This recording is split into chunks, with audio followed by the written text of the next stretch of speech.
Hi there, this is Marie T. Russell. Welcome to the Inner Self audio version of Transitioning from the Age of Pisces to the Age of Aquarius, written by Ray Grasse and excerpted from his book, Signs of the Times. The Age of Pisces, the water element, from 1 AD to 2100 AD. Among the manifestations of the Piscean Age was the rise of a global religion centering primarily on symbols of water, baptism, walking on water, changing water into wine, and so forth. Indeed, for the student of astrological symbolism, Christianity offers a motherlode of correspondences in connections with Pisces. For example, Christian scripture speaks extensively of fishermen, wine, helping the downtrodden and outcasts of society, and the washing of feet, all traditional symbols of Pisces. One of the defining miracles of Christ's ministry was the feeding of the multitude with 2 fishes and 5 loaves of bread.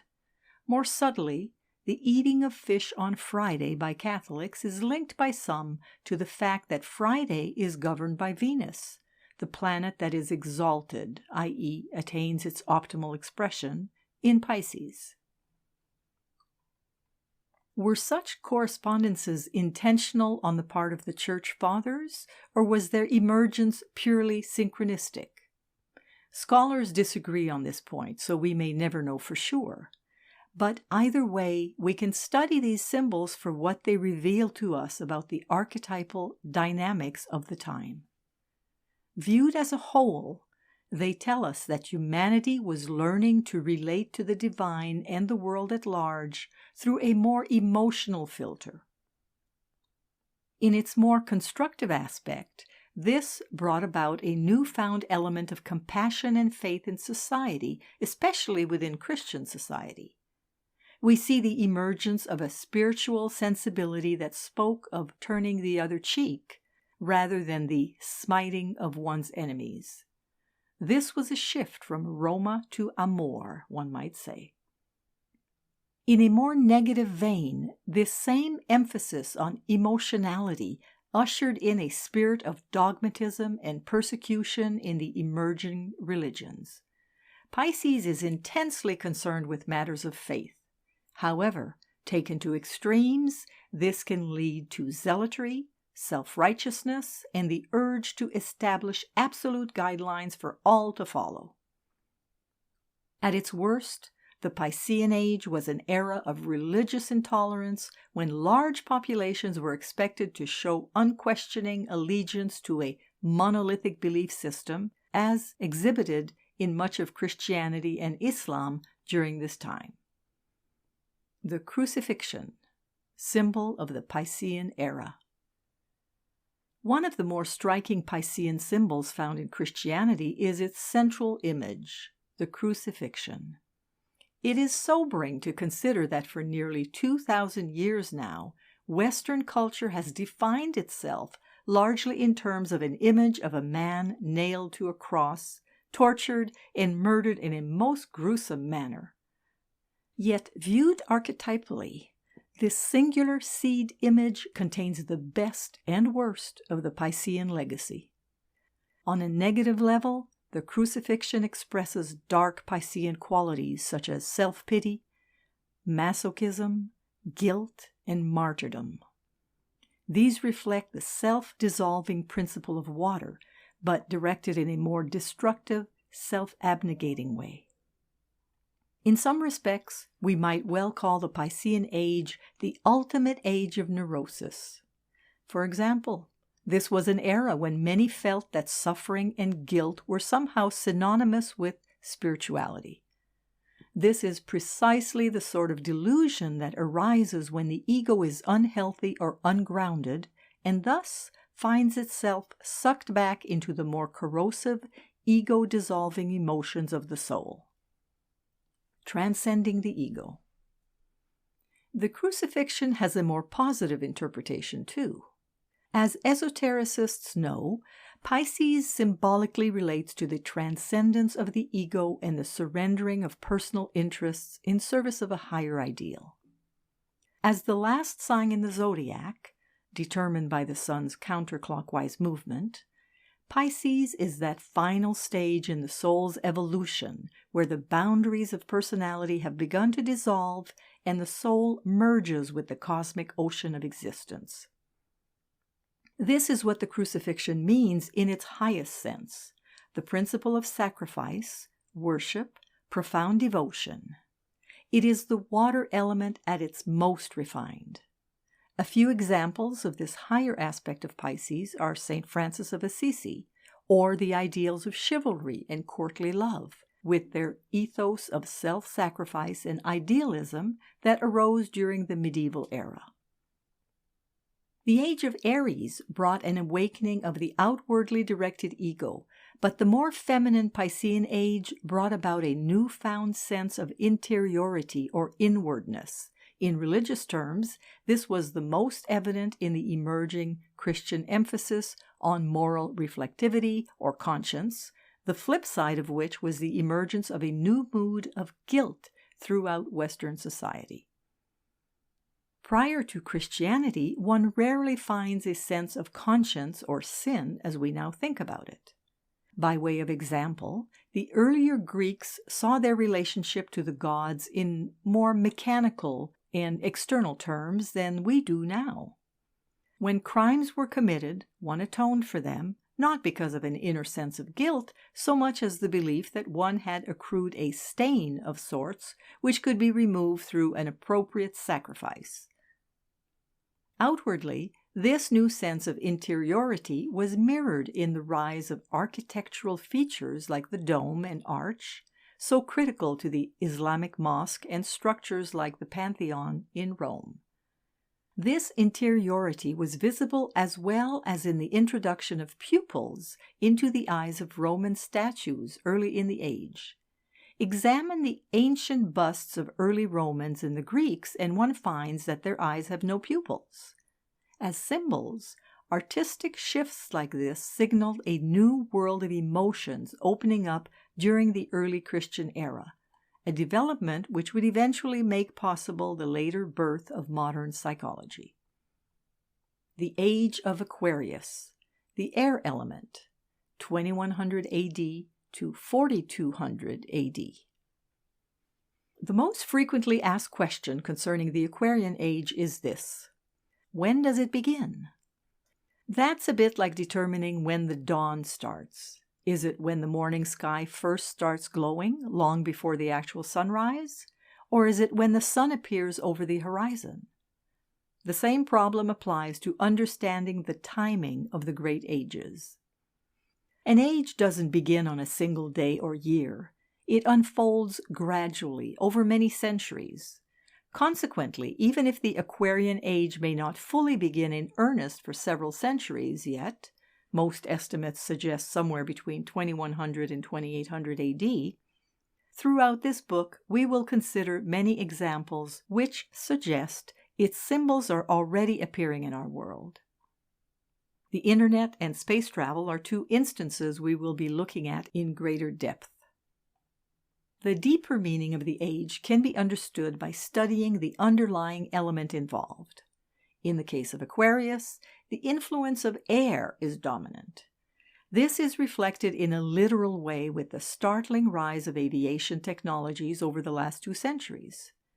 Humans are increasingly learning how to master the air realm, not only through aviation, but in the construction of even taller buildings, which allow us to live higher up off the ground. The media employs metaphors that reflect this elemental shift. A show is on the air, or a broadcaster is taking to the airwaves. As with our other ages, such outer symbols are but reflections of an inner shift taking place throughout our culture, one that relates to an awakening of mind in the evolution of human consciousness. Understood symbolically, air is the medium through which we communicate our thoughts and ideas, and is the element most associated with rationality and thinking. What this means is that the Aquarian Age will undoubtedly witness major advances in humanity's intellectual growth, though admittedly at widely varying levels of sophistication. Terms like the information superhighway and the information revolution are two examples of how the impending Aquarian influence has already begun to propel our world toward more mental values and modes of experience. The modern separation of church and state is further evidence of the disengaging of our rational minds from the dogmatic and emotional concerns of the Piscean Age. An essential key to understanding the meaning of Aquarius lies in the fact that each of the different elements repeats itself 3 times over during the course of the zodiac. Consequently, there are 3 earth signs, 3 water, 3 fire, and 3 air. In each expression of a different element, we see that elemental principle in subtly different ways. To illustrate this, let's focus here on the trio of air signs, Gemini, Libra, and Aquarius. The 3 phases of the air element. Given the progressive nature of the zodiac, each of these signs reflects the workings of mind in broader and more impersonal ways. For instance, in Gemini, rationality expresses itself in its most personal form through the workings of the everyday mind and ordinary forms of communication. In Libra, the rationality of the air element manifests in more interpersonal ways, with a mentality that is directed towards interactions with others in wider social contexts. An example of this is a teacher standing before a class, or a salesman dealing with clients.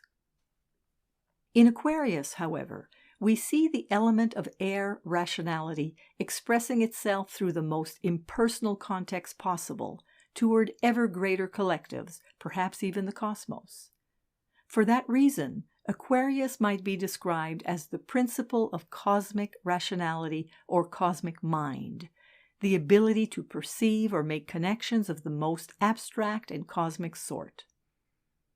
Aquarius isn't simply concerned with ideas and theoretical relations. It is concerned with ideas and relationships that are global or universal in scope. For this reason, the Aquarian Age will undoubtedly be concerned with knowledge of the broadest and most collective sort.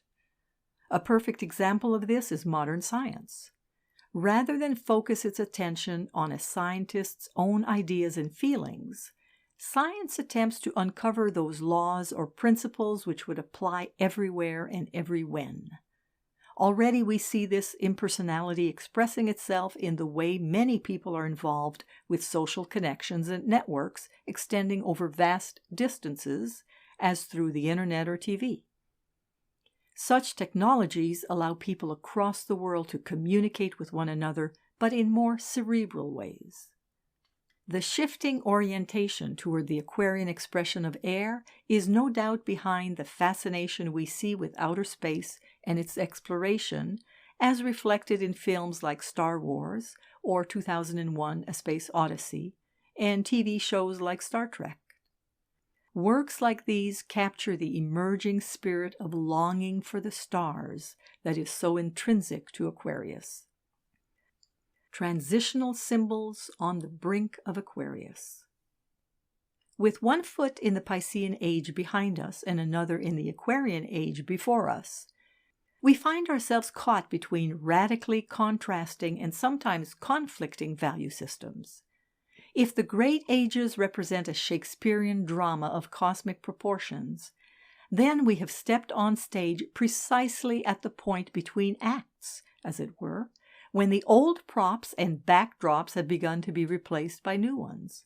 One result of living in this liminal in-between state is the rise of various transitional forms, developments that are symbolic hybrids of the Piscean and Aquarian energies.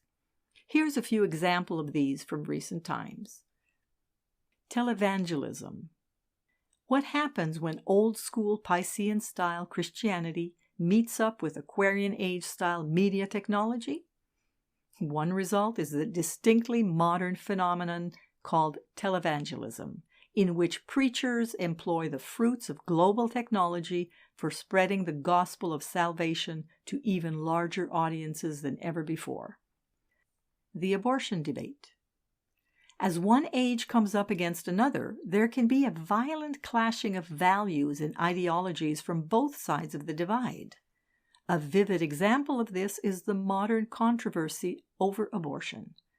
On the one hand, there are the largely Christian-based pro-life advocates who represent the forces of the Piscean Age with their expression of sympathy for the helpless unborn. On the other hand, we see the pro-choice advocates representing the forces of Aquarius, who champion the rights of individuals to decide their own fates.